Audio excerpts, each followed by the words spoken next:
VR-ന്റെ കാര്യങ്ങൾ അടുത്ത improvised hardware, അതായത് ഇപ്പോൾ ഉള്ള VR-കളെ കുറച്ചുകൂടി ഇംപ്രൂവ് ചെയ്ത് ഹാർഡ്വെയർ സോഫ്റ്റ്വെയർ സംബന്ധിച്ചുള്ള കുറച്ചുകൂടി ഇംപ്രൂവ്ഡ് ആയിട്ടുള്ള സംസാരിക്കാൻ പോകുന്നത് ടോപ്പിക് എന്ന് വെച്ചാൽ ഡിഫൻസ് ആണ്. ഡിഫൻസ് എന്താണെന്ന് നിങ്ങൾക്കൊന്ന് എക്സ്പ്ലെയിൻ ചെയ്യാൻ പറ്റുമോ? ആരെങ്കിലും എന്തെങ്കിലും ഒരു ഐഡിയ ഡിഫൻസിനെ പറ്റി?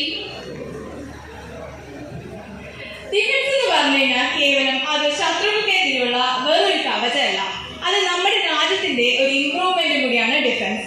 ഡിഫൻസ് എന്ന് പറഞ്ഞു കഴിഞ്ഞാൽ നമ്മുടെ രാജ്യസ്നേഹികൾക്കും സേവന മനോഭാവം ഉള്ള എല്ലാവർക്കും കൂടി കയറണമെന്നല്ല ഞാൻ പറയുന്നത്.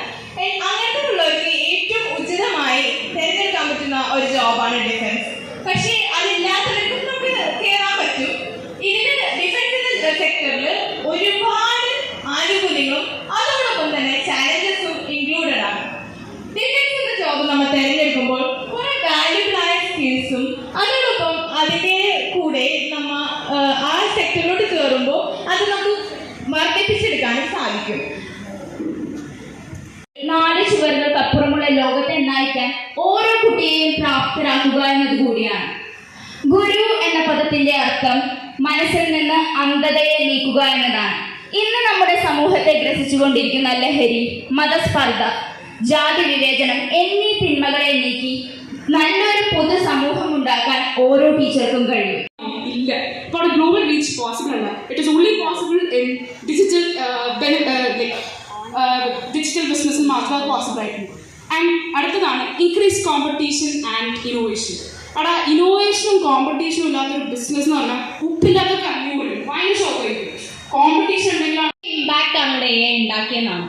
പലതരം ഇമ്പാക്റ്റുകൾ പലതരം സെക്ടറിൽ ഒന്ന് ആലോചിച്ച് നോക്കണം. ഡിഫറെന്റ് കൈൻഡ് ഓഫ് സെക്ടറിലാണ് ഇപ്പൊ പലതരം മാറ്റങ്ങൾ ഉണ്ടാക്കിയത്.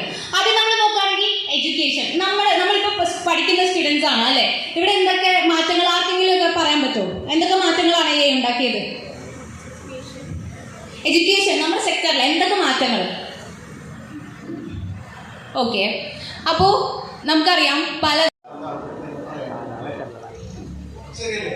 അപ്പൊ ആദ്യത്തെ സിംറ്റം ശരിയാണ്, രണ്ടാമത്തെ സിംറ്റം ശരിയാണ്, മൂന്നാമത്തെ സിംറ്റം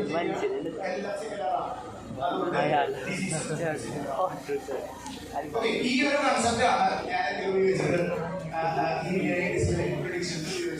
അപ്പൊ എനിക്ക് ഇൻട്രസ്റ്റിംഗ് റിസൾട്ട് എന്താണെന്ന് വെച്ച് കഴിഞ്ഞാൽ ഈ 16